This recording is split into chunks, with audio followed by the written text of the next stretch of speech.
สวัสดีครับมาถึง EP ที่ 97 นี้แล้วนะครับสำหรับ EP ที่ 97 นี้เรามาทำริบบิ้นอย่างนี้ดีกว่านะครับผม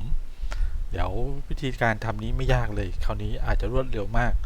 เรามาลองทำกันเลยครับเริ่มแรกนะครับเราใช้เครื่องมือสร้างสี่เหลี่ยมนี้ขึ้นมาก่อนนะครับ rectangle เนี่ยนะครับ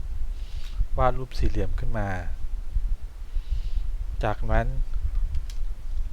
กด alternate ค้างไว้นะครับผมแล้วก็ลากไปทางขวามือเพื่อทำการ copy มาอีกรูปหนึ่งแล้วก็กด Ctrl D นะครับเพื่อ copy ซ้ำมาอีกรูปหนึ่ง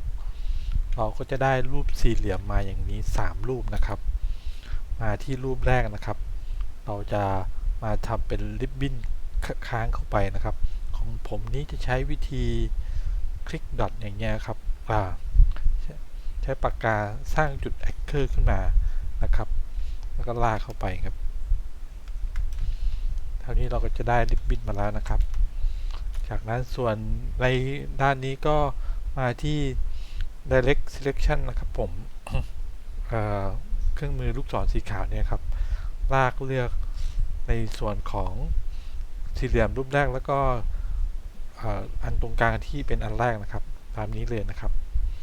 จากนั้นก็ขยับเมาส์ขึ้นไปเลื่อนไปอย่างนี้ครับแล้วแต่เราเลยว่าเราอยากได้อยู่ตรงไหนนะครับเอาระดับนี้ดีกว่านะครับผมเห็นพื้นที่ด้านหลังด้วย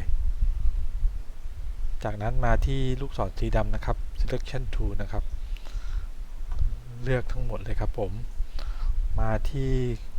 เครื่องมือ reflect tool นี้นะครับเราจะ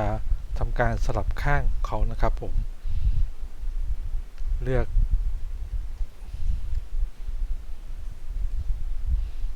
แล้วก็ copy ครับผมตอนนี้เราก็จะได้เหมือนเป็นรูปริบบิ้นมาแล้วนะครับทำการเมิร์จ2รูปนี้ด้วยกันมาที่พาธไฟเดอร์นะครับแล้วก็เลือกอยู่ไหนเนี่ยครับผมคราวนี้เราก็จะได้ริบบิ้นมาถ้าเกิดยังมองไม่ออกงั้นเรามาเปลี่ยนสีเขากันดีกว่าครับนี่เขาเป็นสีขาวอยู่นะครับ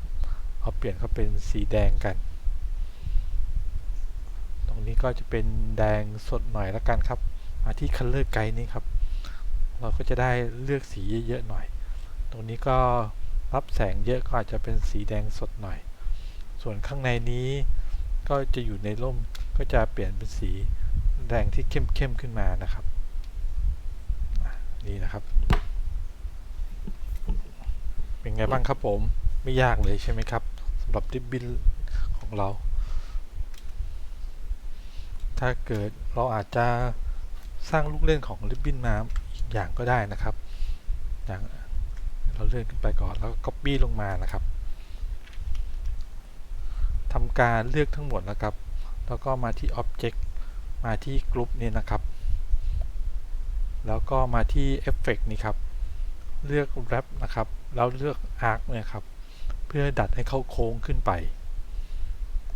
โค้งมากโค้งน้อยก็อยู่ที่ความชอบนะครับกดปุ่มโอเคครับผม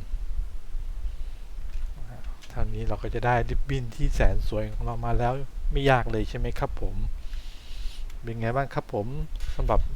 EP นี้ไม่ยากเลยใช่ไหมครับผมถ้าเกิดชอบยังไงฝากกดไลค์กดแชร์กด Subscribe ด้วยแล้วกันนะครับสำหรับ EP หน้าจะเป็นเรื่องอะไรนั้นฝากติดตามด้วยแล้วกันครับ